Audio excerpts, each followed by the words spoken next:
Shalom, shalom a todas las personas que me puedan estar escuchando. Mi nombre es Ania Arroyo de Melián. Quiero compartir nuevamente con ustedes una reflexión que la he titulado Los verdaderos estudiantes de Yeshua. Decirles primeramente que gran parte del contenido de este video pues es una información que es pública, que podemos conseguirlas a través de los buscadores, a través de Google, y de alguna manera pues nos permite conocer un poco de historia universal y de ubicarnos en tiempo y en espacio en lo que fue el contexto en el que se desenvolvió nuestro Mashiach Yeshua. En los tiempos de Yeshua, por ejemplo, la educación era algo muy importante en la sociedad en general. Cuando el niño tenía la oportunidad de aprender en la escuela de los rabinos, además del oficio del hogar, la rutina consistía en pasar toda la mañana en la sinagoga, en una sala donde había aproximadamente 25 alumnos o estudiantes, y en la tarde se dedicaban a aprender lo que era el trabajo o el oficio que le enseñaba su padre. En Matillá o Mateo 11:16, Yeshua pregunta: ¿a quién compararé a la gente de esta generación? Y responde que ellos son como niños que se sientan en el mercado y gritan a sus compañeros: tocamos música alegre, pero no quisieron bailar, tocamos música triste, pero no quisieron llorar. Entonces, aparentemente se cree que Yeshua estaba mencionando un juego que era común en la calle, donde los niños tocaban instrumentos, donde los niños danzaban y posiblemente estarían imitando lo que eran las ceremonias o las dinámicas propias de los adultos.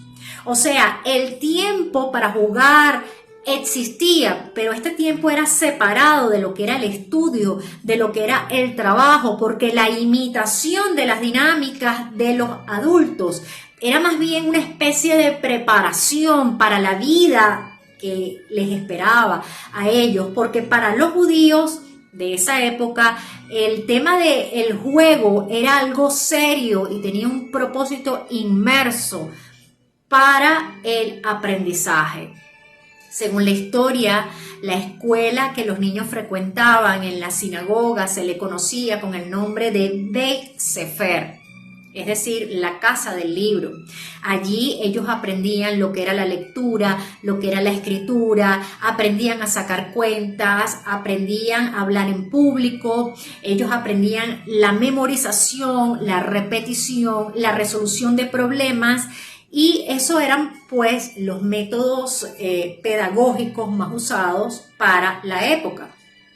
La Torá, que es lo que conocemos como los 5 primeros libros de las Escrituras, era la base de la enseñanza. Es decir, por lo menos hasta los 5 años ellos tenían que saber la Torá, porque tanto los maestros como los alumnos o los estudiantes tenían que repetirla todos los días hasta que los textos quedaran bien memorizados.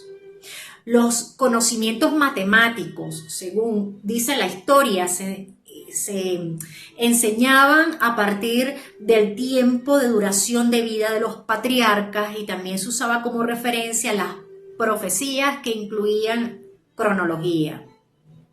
La geografía se ilustraba en las guerras que había tenido Israel, y como un dato curioso podemos decir que la medicina la practicaban por medio de las prescripciones mosaicas. Luego venía otra parte de este proceso de aprendizaje para los niños entre 6 a 12 años, que se llamaba Beit Talmud o casa de aprendizaje, y que consistía en que en los niños en ese rango de edad de 6 a 12 años ya ellos tenían que saberse de memoria todo lo que era la Torá y los profetas. Ahora bien, para los judíos la Torá era un libro completo, era un libro que no solamente les permitía integrar lo que era el conocimiento, sino era también una fuente de sabiduría disponible y necesaria para los seres humanos. Era tan importante estudiar la Torá que aunque el niño no asistiera a la escuela, por lo menos necesitaba saber leer para poder tener acceso al contenido de la Torá. Y en ese caso, el niño recibía la instrucción que necesitaba directamente en su casa por medio de sus padres. Las mujeres también tenían que conocer la Torá, pero ya era de una forma más simple o de una forma más sencilla debido al patriarcado que imperaba en la época. La historia dice que el periodo de la escuela primaria estaba aproximadamente desde los 5 años hasta los 12 o 13 años. Después el alumno pasaba a una etapa superior, a una etapa más avanzada que le llamaban el Beit Midrash o casa de interpretación, que esta quedaba en un lugar separado de la sinagoga. Allí el alumno podía recibir una especie de educación superior que estaba acompañado por algún maestro de la Torá. De hecho, se dice que estudiar en el Beit Midrash era un privilegio que muy pocas personas podían disfrutar o podían acceder. Así pues, si un joven, por ejemplo, quería avanzar en sus estudios, debía iniciarse entonces en el ambiente del rabinato, donde terminaban graduándose o recibiéndose de escribas o doctores en la ley. Y para esto, el joven debía elegir a un tutor o a un maestro o a un rabino de renombre y seguirlo, pero con la condición de que este rabino también aceptara al alumno. Es decir, el rabino lo evaluaba, el joven pasaba por un proceso de evaluación para ellos poder determinar si lo aceptaban o no lo aceptaban. Porque el joven, si ese joven no tenía las competencias, entonces era despedido y le hacían la recomendación de que se dedicara pues al oficio de sus padres. Entonces, después de esa selección quedaban solo los mejores. Solamente quedaban aquellos que se adecuaran a las exigencias de los rabinos tutores. Se dice, históricamente hablando, que se empezó a dar esas competencias entre los padres y entre los hijos, donde unos decían, mi hijo es un estudiante o es un talmid del rabino Gamaliel, y salía otro padre y decía, mi hijo estudia con el rabino Hillel, y entonces se empezó a propiciar ese ambiente de competencia. Y en ese contexto, Shaul fue aceptado por el que era considerado como el gran sabio Gamaliel, quien de acuerdo a las escrituras fue a los pies de Gamaliel, donde Shaul prácticamente aprendió todo lo que él sabía sobre la Torá y donde posiblemente haya aprendido muchos de los idiomas que él hablaba. Por otro lado, ese joven aprendiz, esa persona joven que se estaba preparando, era aceptado por el maestro o por el rabino. Por lo tanto, él debía ser sumiso, debía ser obediente, tanto o igual que la obediencia que le tenía a su padre. Y también debía estar listo, debía estar dispuesto para servirle mientras estuviera bajo su educación. Con ese hombre que era considerado un sabio, que era considerado un maestro, un rabino, el joven aprendía muchas lecciones, pero especialmente aprendía lo que era la interpretación de la Torá, a ponerla en práctica en las diversas situaciones de la vida que se les pudieran presentar. En algunos casos, en vez de que el joven se ofreciera para este estudio, era más bien el maestro o el rabino quien, reconociendo el potencial de ese joven, lo invitaba entonces a ser parte de su equipo, lo invitaba a ser parte de sus talmidín o de sus estudiantes. Y entonces podemos entender aún más podemos entender un poco mejor cuando Yeshua llama a los pescadores y los invita a seguirlo. Cuando Yeshua llama a hombres que eran incultos, a hombres que eran rechazados, que no poseían las características mínimas o las características básicas de alguien que podría ser un alumno o un talmid o un estudiante del gran maestro. Pero Yeshua los preparó para enseñar y para proclamar las buenas noticias del reino de Yahweh. Y entonces se cree que posiblemente la edad que tenían los discípulos o los talmidín o estudiantes de Yeshua oscilaban entre 12 y 24 años de edad, donde Yeshua tenía un método, tenía una manera diferente a la tradicional para poder preparar a sus estudiantes. Y ahora bien, después de todo esto que les he dicho, pues llegamos a la conclusión de que los judíos tenían que saber la Torá de memoria. La pregunta es, ¿de qué sirvió que memorizaran la Torá si cuando Yeshua, el Mashiach, lo tuvieron enfrente y los de su propio oficio no lo recibieron y no lo reconocieron como el Mashiach? Yeshua desafió la forma de interpretación de la Torá. Yeshua desafió el pensamiento humano. Yeshua desafió la religión y el institucionalismo religioso. Y a diferencia de Yeshua, los rabinos enseñaban en un lugar fijo. Ellos enseñaban a sus estudiantes que ellos debían trasladarse a un lugar para poder aprender. Sin embargo, Yeshua, por lo general, iba hasta donde estaban aquellos que seguían sus estudiantes. Él los buscaba, él les decía, ven, sígueme. Yeshua le dijo al hombre rico que vendiera todo lo que tenía y se lo diera a los pobres. Le dijo a un cobrador de impuestos llamado Leví, que estaba sentado en su mesa de recolección de impuestos, y le dijo, sígueme.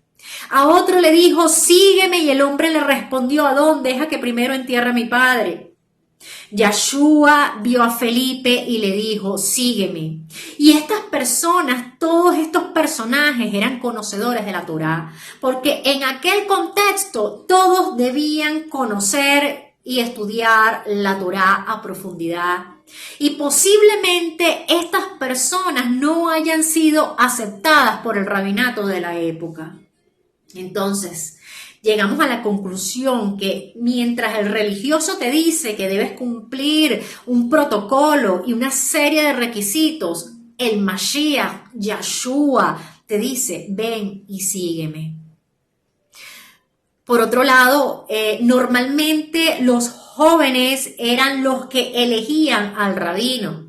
Yeshua eligió a sus estudiantes, porque no somos nosotros los que elegimos a Yeshua. Yeshua nos eligió a nosotros. Dice en Yohanan o en Juan 15:16, Yeshua dice, ustedes no me eligieron a mí, yo los escogí a ustedes. Es decir, Él es el que te elige a ti, Él es el que me elige a mí.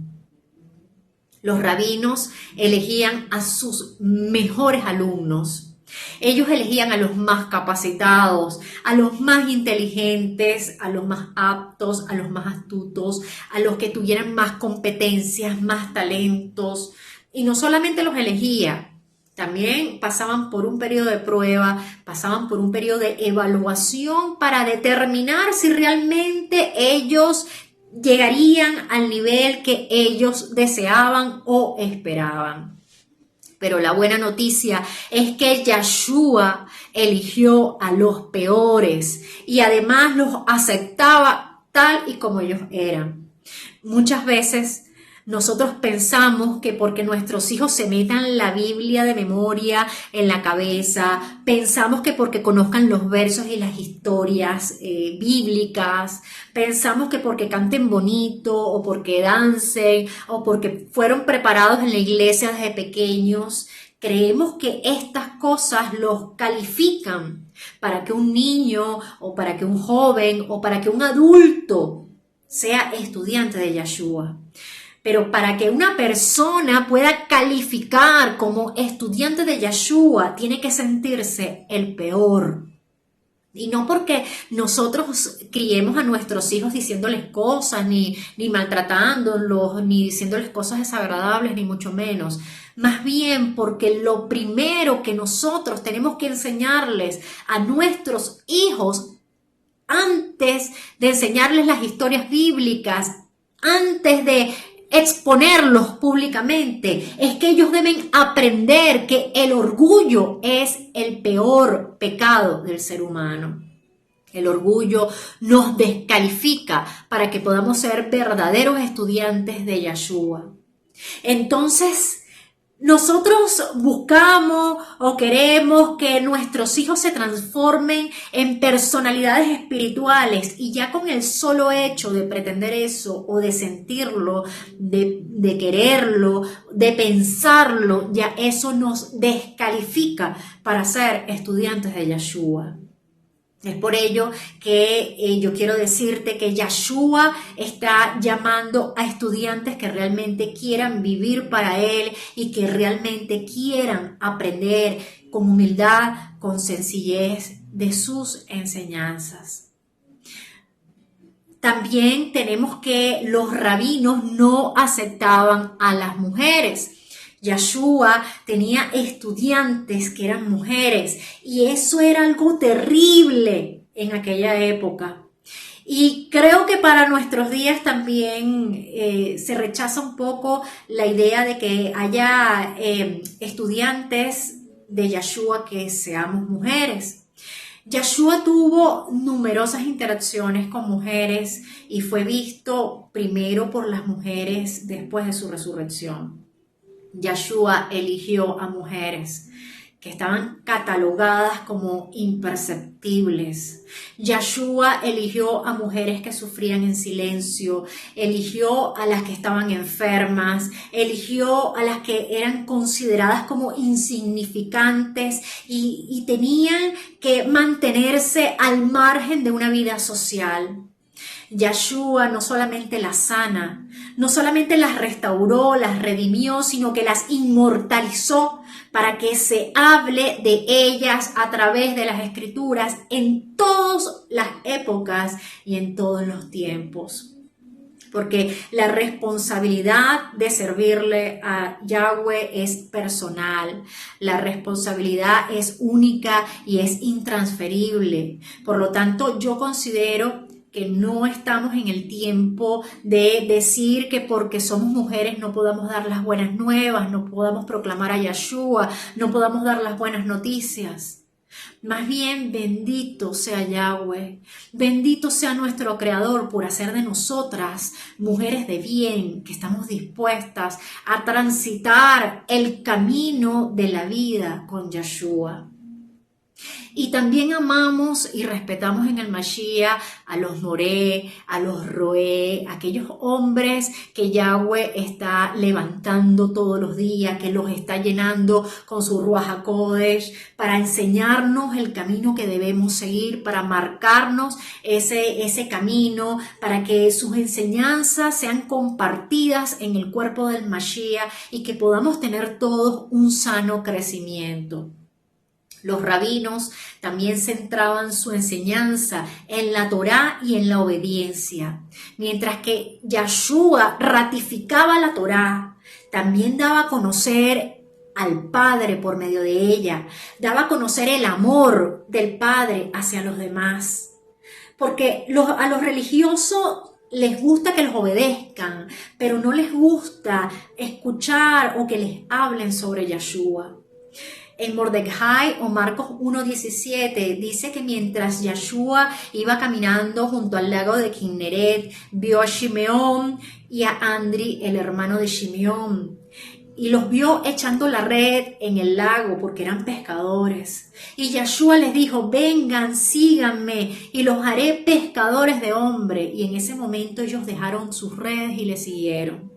Entonces Yeshua llamó a aquellos que habían sido rechazados, llamó a aquellos que no se sentían que eran los mejores, llamó a aquellos que estaban por debajo de las exigencias del rabinato y que se sentían inclusive hasta incapaces. Por eso es que Yeshua nos llama, y Él lo está haciendo hoy, no nos llama mañana, no nos llama pasado mañana. Y si esos peces, esas redes y esas barcas que los pescadores abandonaron representan nuestras vidas, si representan nuestras preocupaciones, si representan nuestras adversidades, nuestros desafíos, nuestros títulos, nuestros conocimientos, nuestras habilidades, nuestros talentos, es porque no tenemos que cumplir con ningún requisito para ser estudiantes de Yeshua, sino más bien tenemos que tenemos que despojarnos, tenemos que desapropiarnos de lo que representa un obstáculo en nuestra relación y en nuestra nueva vida junto a Él. Yeshua dice en Lucas 14, 26, 27, si alguno viene a mí y no aborrece a su padre, a su madre, a sus hijos, a sus hermanos, a sus hermanas y aún a su propia vida, no puede ser mi talmid. Es decir, no puede ser mi estudiante. Cualquiera que no cargue su propia estaca de ejecución y venga en pos de mí, no puede ser mi talmid, no puede ser mi estudiante. Mis estimadas y mis estimados, Yeshua no hacía las cosas para agradar al Sanedrín. Yeshua no hacía las cosas para agradar a los rabinos de la época. Los hijos de Yahweh tenemos que hacer las cosas para agradarle a Él, para hacer su voluntad y no para caerle bien a los demás. Yeshua llegó a hacer denuncias muy importantes que más bien ocasionaban el desprecio y el rechazo de los maestros de la Torá. Y Él tenía que lidiar con eso y Él tuvo que lidiar con las consecuencias de sus palabras y de sus acciones. Porque esto nos deja también una enseñanza que podemos pasar toda la vida estudiando la Torá, pero también podemos vivir extraviados y perder el enfoque de la salvación de Yahweh, que es Yeshua. Y para terminar, yo quiero pedirle al Creador por todos nosotros para que Yeshua nos dé un propósito en nuestras vidas, para que cada persona que pueda seguir este grupo o este canal o las personas que nos estén de alguna manera escuchando, podamos entender que el despojarnos no tiene que ser visto como un sacrificio de cosas que sean imposibles o de cosas que hay que hacer que son demasiado duras, demasiado fuertes, porque al final del día tenemos que entender que Él elige a los peores. Y Él sabe, Yeshua sabe con qué cosas nosotros estamos lidiando o con qué cosas nosotros nos vamos a enfrentar. Y sin embargo, Él nos da la garantía de estar de nuestro lado y nos da la garantía de ayudarnos en todas las cosas. En Matillá o Mateo 9, 10, 12, Yeshua se cuenta pues la historia donde él se fijó en un cobrador de impuestos llamado Mateo o Matillá. Y Matillá estaba sentado en su puesto de recolección y Yeshua le dijo, sígueme. Y él se levantó y lo siguió. Y mientras Yeshua estaba en la casa comiendo, muchos cobradores de impuestos y pecadores vinieron a él y se unieron en conjunto con sus estudiantes y con sus talmidín. Cuando los perushim o cuando los fariseos vieron todo esto, dijeron a sus talmidín, ¿por qué su rabí come con cobradores de impuestos y con pecadores? Pero Yeshua oyó la pregunta y respondió, los que necesitan médico no son realmente los sanos, sino más bien los enfermos. En cuanto ustedes vayan y aprendan lo que quiere decir misericordia, compasión quiero en vez de sacrificios de animales.